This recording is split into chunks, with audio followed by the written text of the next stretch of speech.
Leviticus 27. The Lord said to Moses, "Speak to the Israelites and say to them, if anyone makes a special vow to dedicate a person to the Lord by giving the equivalent value, set the value of a male between the ages of 20 and 60 at 50 shekels of silver, according to the sanctuary shekel. For a female, set her value at 30 shekels. For a person between the ages of 5 and 20, set the value of a male at 20 shekels and of a female at 10 shekels. For a person between 1 month and 5 years, set the value of a male at 5 shekels of silver and that of a female at 3 shekels of silver. For a person 60 years old or more, set the value of a male at 15 shekels and of a female at 10 shekels.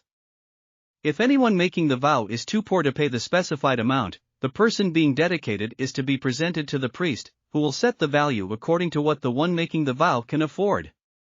If what they vowed is an animal that is acceptable as an offering to the Lord, such an animal given to the Lord becomes holy. They must not exchange it or substitute a good one for a bad one, or a bad one for a good one. If they should substitute one animal for another, both it and the substitute become holy. If what they vowed is a ceremonially unclean animal, one that is not acceptable as an offering to the Lord, the animal must be presented to the priest, who will judge its quality as good or bad. Whatever value the priest then sets, that is what it will be. If the owner wishes to redeem the animal, a fifth must be added to its value. If anyone dedicates their house as something holy to the Lord, the priest will judge its quality as good or bad. Whatever value the priest then sets, so it will remain. If the one who dedicates their house wishes to redeem it, they must add a fifth to its value, and the house will again become theirs. If anyone dedicates to the Lord part of their family land, its value is to be set according to the amount of seed required for it, 50 shekels of silver to a homer of barley seed. If they dedicate a field during the year of Jubilee, the value that has been set remains. But if they dedicate a field after the Jubilee, the priest will determine the value according to the number of years that remain until the next year of Jubilee, and its set value will be reduced.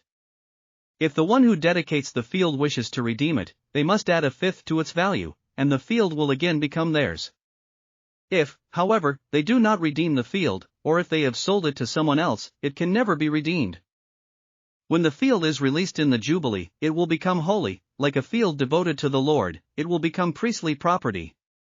If anyone dedicates to the Lord a field they have bought, which is not part of their family land, the priest will determine its value up to the year of Jubilee, and the owner must pay its value on that day as something holy to the Lord. In the year of Jubilee, the field will revert to the person from whom it was bought, the one whose land it was. Every value is to be set according to the sanctuary shekel, 20 gerahs to the shekel.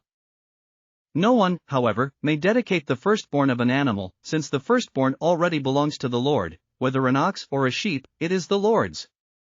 If it is one of the unclean animals, it may be bought back at its set value, adding a fifth of the value to it. If it is not redeemed, it is to be sold at its set value. But nothing that a person owns and devotes to the Lord, whether a human being or an animal or family land, may be sold or redeemed. Everything so devoted is most holy to the Lord. No person devoted to destruction may be ransomed, they are to be put to death.